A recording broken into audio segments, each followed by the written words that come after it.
Real Bus está de volta à estrada. Uma volta responsável e controlada, seguindo todo o protocolo de higiene recomendado pelas autoridades de saúde. Uso obrigatório de máscaras, álcool em gel para todos, higienização completa dos ônibus e renovação do ar a cada minuto durante o trajeto. Se o seu destino for João Pessoa, Campina Grande, São João do Cariri, Serra Branca, Sumé, Monteiro, São José dos Cordeiros ou São Sebastião do Umbuzeiro, conte com a gente. Mesmo em tempos desafiadores, o compromisso da Real Bus é com a sua satisfação. Que alegria estarmos juntos, iniciando mais um dia e a semana que Deus está nos concedendo nesta segunda-feira, hoje 9 de agosto. Hoje é o Dia Internacional do Índio e eu acredito que todos nós devemos lembrar que os nossos ancestrais foram os primeiros a povoarem esse nosso território pátrio, o Brasil. Quando Pedro Álvares Cabral chegou aqui, em 1500, ele já encontrou esse continente habitado por índios. E todos nós temos no sangue, né, das nossas origens, o povo indígena. Eu, pelo menos, ouvia dos meus avós, cujos pais eram índios no Rio Grande do Norte. Nós temos aqui na Baía da Traição, na Paraíba, ainda pessoas que conservam a sua origem indígena. Então, nesse Dia Internacional do Índio, nós só temos que agradecer a Deus por aqueles que povoaram, os primeiros a povoarem a nossa terra. O programa Opção para a Vida, nessa manhã de segunda-feira, estará trazendo dentro de instantes a continuidade de mais uma mensagem que nós ministramos em nosso templo e também estaremos ouvindo ao término o cantor Vitorino Silva, louvando a Deus com a sua belíssima e maravilhosa voz, né? Voz que canta e encanta. Antes queremos fazer uma oração e eu tenho pedido aqui reiteradas vezes que nós oremos pelo nosso país. Os dias são difíceis politicamente, nós estamos vivendo numa zona de conflito, não é? As ideologias geopolíticas, ideologias de gênero, enfim, nós vemos que nesses dias turbulentos estão realmente querendo roubar a liberdade que todos nós temos, o direito de ir e vir. E, lamentavelmente, a política está aí realmente com toda a força, a todo vapor, querendo realmente trazer transtorno, né? Trazer uma convulsão nacional. Precisamos de orar para que Deus nos dê paz, que é o que nós mais precisamos nesses tempos tão difíceis. Oremos, portanto, pelo Brasil, oremos pelas autoridades constituídas, pelas autoridades civis e militares e eclesiásticas também. Pai, nós queremos te agradecer porque tu tens nos dado o privilégio, a oportunidade de, num país tão rico, tão belo como é o Brasil, termos a liberdade de proclamar o teu evangelho, de te adorar em espírito e em verdade, e também, ó Deus, de ver esta nação realmente vivendo de forma próspera e abençoada por ti, porque é isso que nos diz a tua palavra. Feliz é a nação cujo Deus é o Senhor e o povo que o tomou como herança. E nós confessamos que Jesus Cristo é o Senhor desta nação. Abençoe, portanto, as autoridades constituídas, tanto civis quanto militares, o chefe da nação. Te pedimos também pela igreja que tu despertes o teu povo para esse momento difícil pelo qual estamos passando, para que haja paz, para que reine paz em nossa nação, para que nós tenhamos eleições limpas, eleições realmente transparentes, ó Pai, onde não haja falcatrua, onde não haja, Senhor, roubalheira, que é isso que nós estamos temendo que não aconteça mais uma vez. Portanto, ouve a nossa oração, ouve o nosso clamor e abençoe a nossa nação e, em especial, o nosso presidente Jair Messias Bolsonaro. É o que eu te oro e te peço mais uma vez, agradecido por todas estas bênçãos, em nome de Jesus. Amém. Fiquemos com esta parte do estudo ministrado em nosso templo.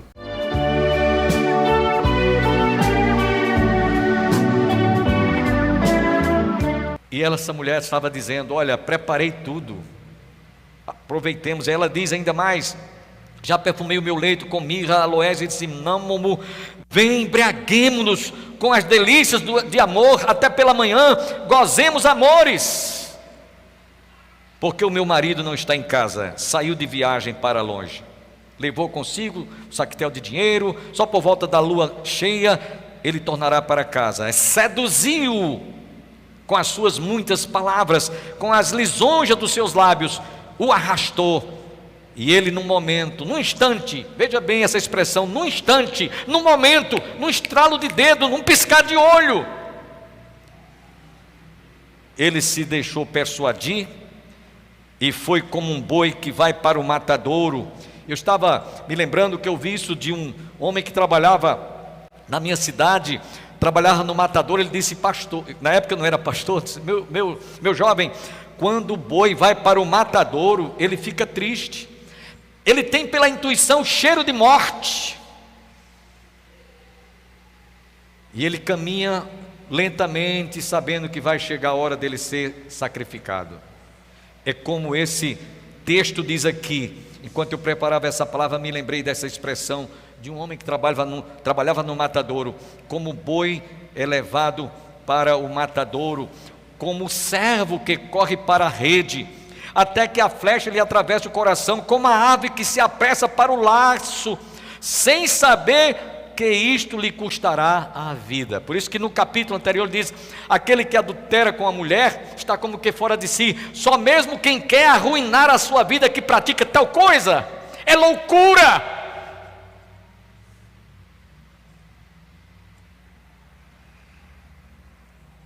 Esse texto, meus irmãos, reporta bem o que nós vamos falar no final desta mensagem.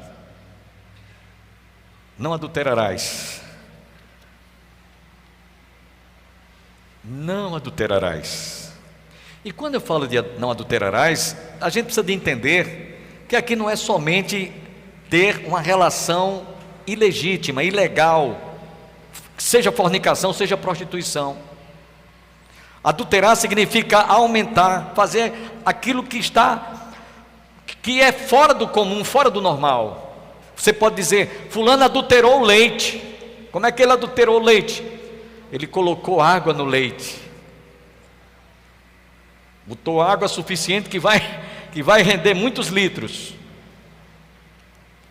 Então, meus irmãos, vejamos aqui que aquela mulher, nesse capítulo 6, capítulo 7, 6 versos 20 a 35, capítulo 6, capítulo 7, ele está dividindo essa mensagem que nós até aqui falamos sobre 3 aspectos. Depois de falar sobre esses 3 aspectos, eu vou para as considerações finais. Primeiro, dos versos de 1 a 5, ele chama a atenção dos cuidados e o temor que aquele jovem dessa história, ou desse histórico, deve ter quanto aos cuidados a serem considerados. Filho meu, nós encontramos aqui conselhos espirituais. Vejam aqui, olhem, lembre-se, jovem, lembre-se, em outras palavras, lembre-se daqueles conselhos que estão registrados em minha palavra, nos 10 mandamentos, nos decálogos, no caso no Velho Testamento.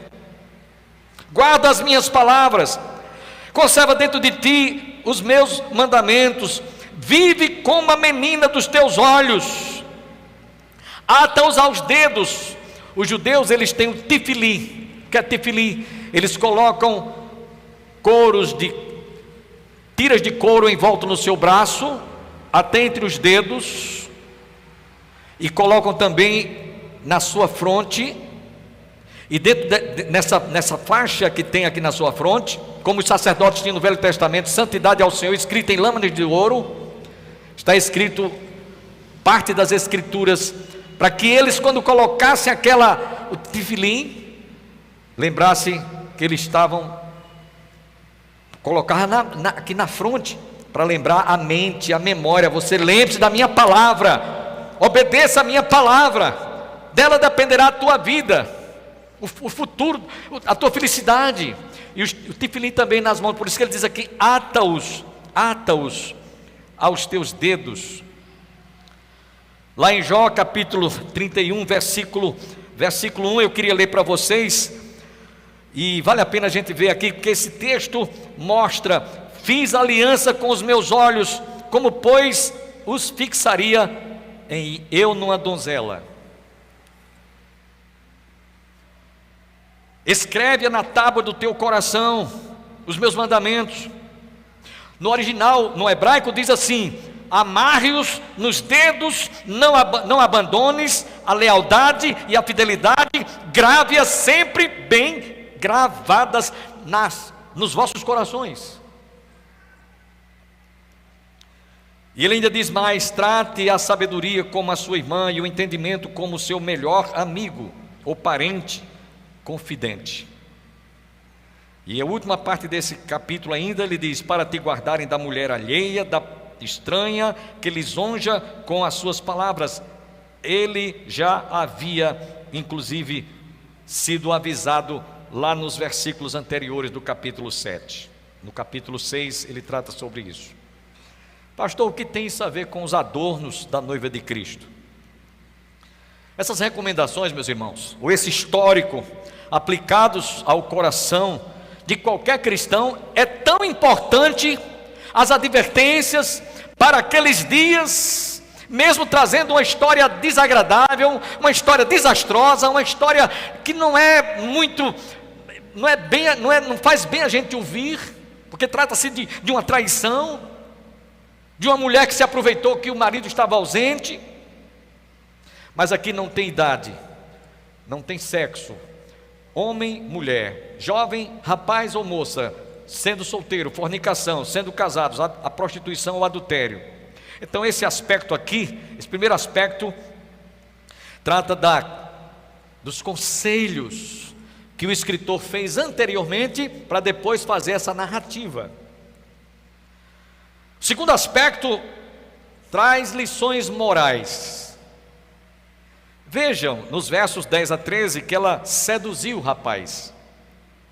Nos versos 14 a 15, ela, como eu já disse há pouco, aparentemente era uma mulher religiosa, havia feito os seus sacrifícios.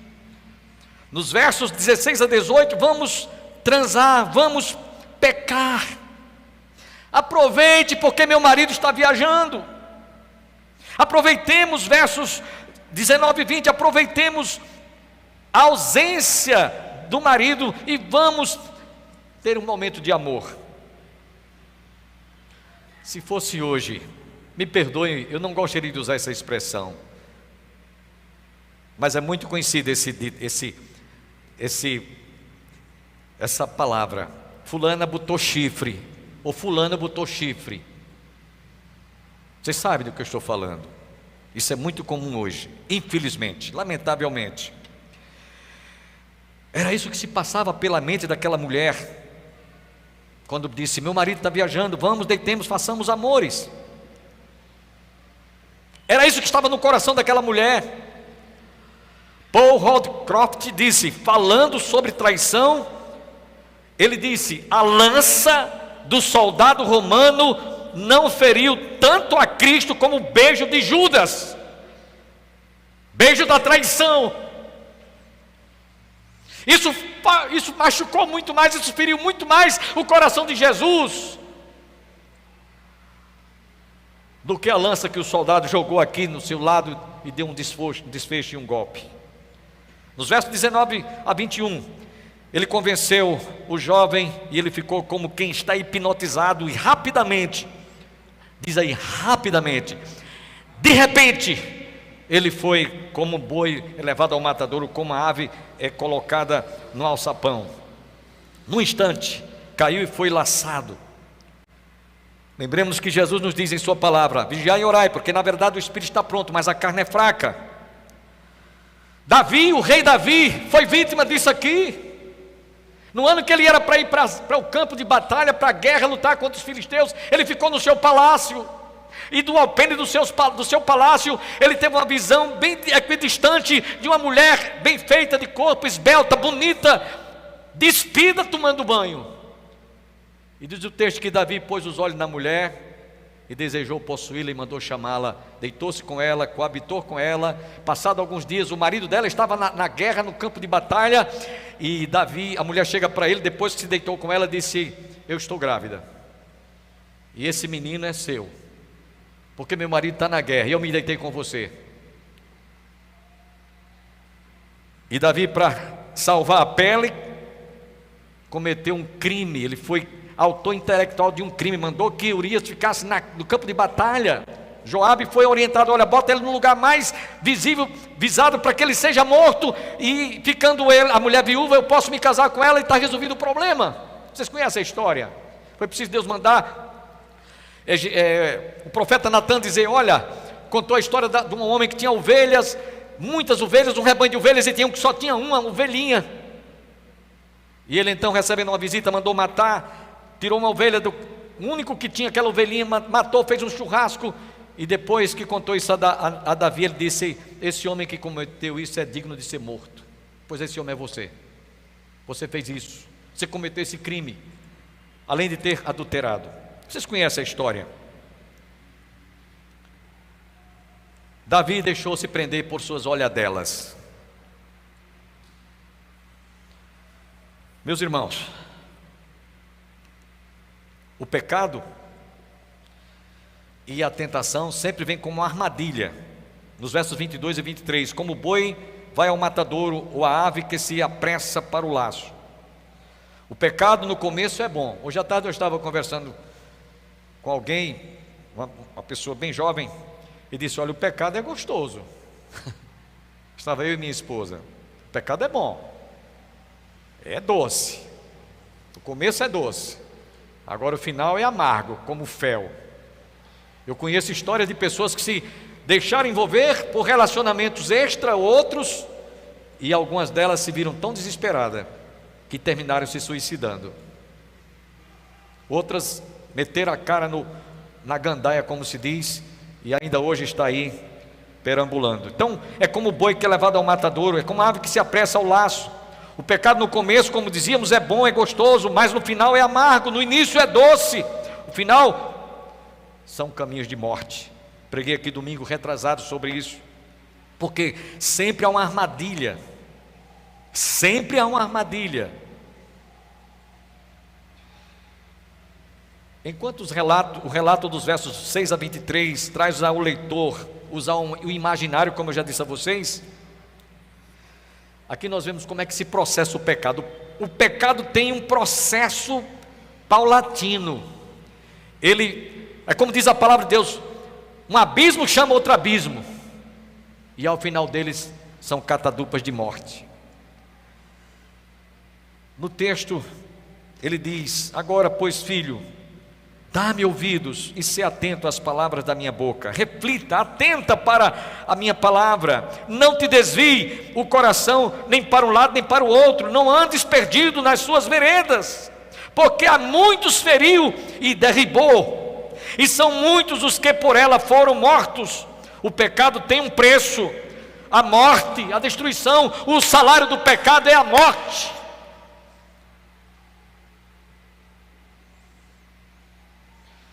Ele termina dizendo: a sua casa abrevia os dias de vida, e a sepultura está aberta.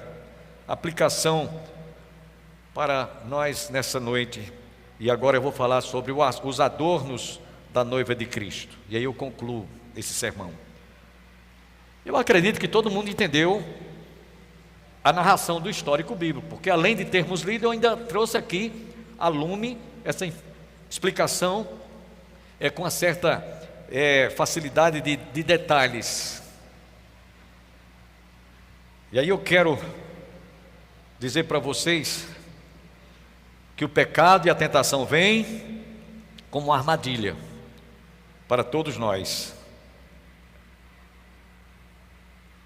Porém, além dos aspectos morais, os aspectos morais que eu falei para vocês, destruição de uma família, morte, tudo que vocês imaginarem de ruína, cai sobre um lar quando há infidelidade, quando há traição. Talvez eu esteja falando para algumas pessoas que estejam em casa me vendo agora e estejam batendo no peito e dizem: pastor, eu sou vítima disso, eu fui vítima, eu passei por isso, pastor. Isso machuca, isso maltrata, isso deixa a gente realmente no fundo do poço. Mas vamos ao terceiro aspecto espiritual, que aqui agora eu quero aplicar para a igreja. Nesse texto, Nós precisamos de ver que além dos danos morais, há também danos espirituais. E sobre esse aspecto, danos espirituais, eu quero falar para vocês do que aconteceu com aquela mulher, quando ela estava realmente decidida a seguir aquele caminho de traição. E aí vem agora o título: Adornos da noiva de Cristo. Enquanto a traição, a infidelidade conjugal só trouxe destroço, desgraça, mentira, adultério, fornicação com aquele jovem, aplicando isso para a igreja como noiva de Cristo, eu preciso de dizer que há 5 coisas que nós temos que ter muito cuidado, porque se não tivermos cuidado, poderemos nos encontrar no enredo desse histórico. Poderemos estar envolvidos como cúmplice ou como vítima, porque aquela mulher, ela era cúmplice, o jovem foi vítima, era inexperiente, um moço muito novo, sem muita experiência. Então, pastor, quais são esses adornos? E aí eu quero que você raciocine comigo. Do mesmo modo como num casamento, uma cerimônia de noivos, a noiva vem toda aparamentada, aquele vestido branco, aquela cauda longa, véu e grinalda, símbolo de pureza.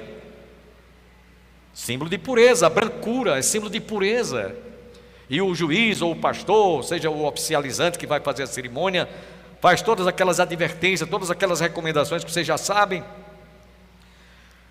E aí, eu quero dizer para vocês, em primeiro lugar, que esse casamento, como ocorre figurativamente falando, de um homem e uma mulher que deixa pai e mãe, se une a sua esposa, se tornam os dois uma só carne, haverá um casamento cuja noiva somos nós, que é a igreja, cujo noivo é Jesus, que desposará essa noiva um dia. Quem pode dizer amém? A menos que vocês não se sintam como noiva, porque eu me sinto como noiva de Cristo. Amém, irmãos? A menos que vocês não se sintam.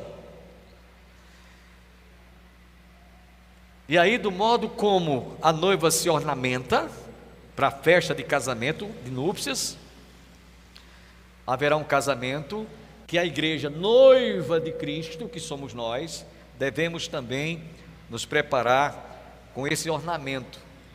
E o primeiro ornamento, meus irmãos, deve ser, como o branco é símbolo de pureza, assim também nós devemos estar, como diz a palavra de Deus, em todo tempo estejam alvas as vossas vestes.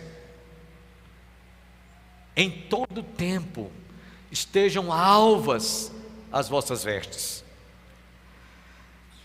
A igreja como noiva de Cristo, conforme vemos lá no livro do Apocalipse, capítulo 11, versículo 2, diz assim: vi, João na ilha de Patmos diz, vi também a cidade santa, a nova Jerusalém, que descia do céu da parte de Deus, que descia do céu, ataviada como noiva, adornada para o seu noivo.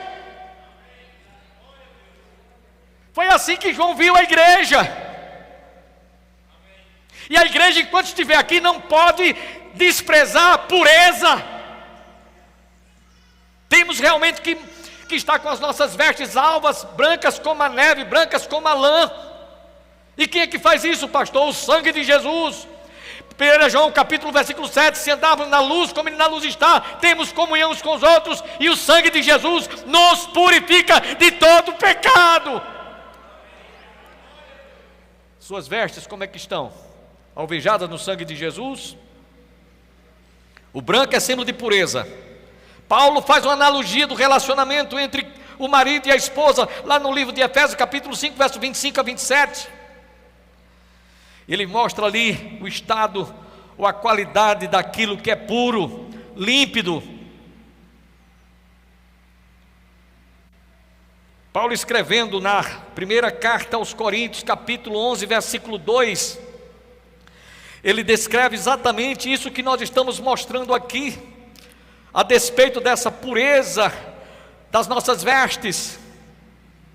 2 Coríntios capítulo 11, versículo 2, ele faz uma citação, podemos dizer, idêntica àquilo que nós estamos falando.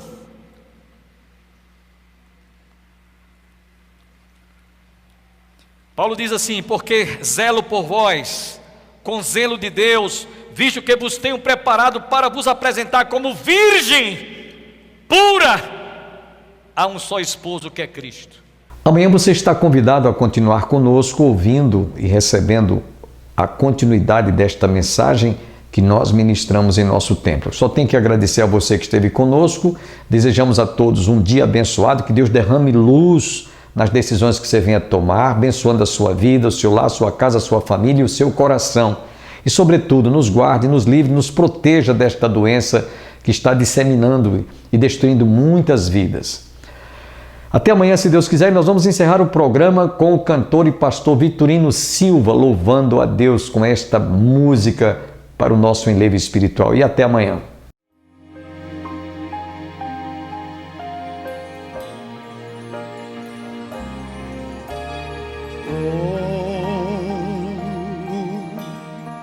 Agradecer por tudo que fizeste a mim.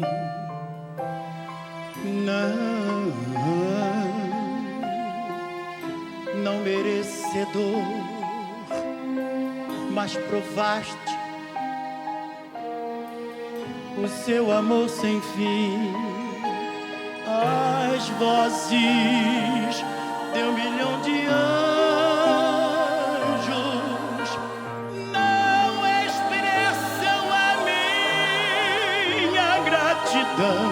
Olhe pra mim, tudo que sou e o que almejo ser, a quem eu devo tudo a ti. A Deus, cante conosco, seja glória, cante. A Deus, seja glória. A Deus, seja glória por tudo que fez por nós. Com seu sangue, aleluia, com seu sangue lavou-me, seu poder transformou-me. A Deus seja glória para sempre, amém. Quero viver para ti, sua vontade obedecer. Aqui, ó, isso, um aplauso, as ovações, parabéns eu receber do Calvário. Irei me gloriar com seu sangue, aleluia, com seu sangue lavou-me, seu poder levantou-me. Por isso, a Deus seja glória para sempre, amém. God be the glory, to God be the glory, to God be the glory for all the things He has done with His blood.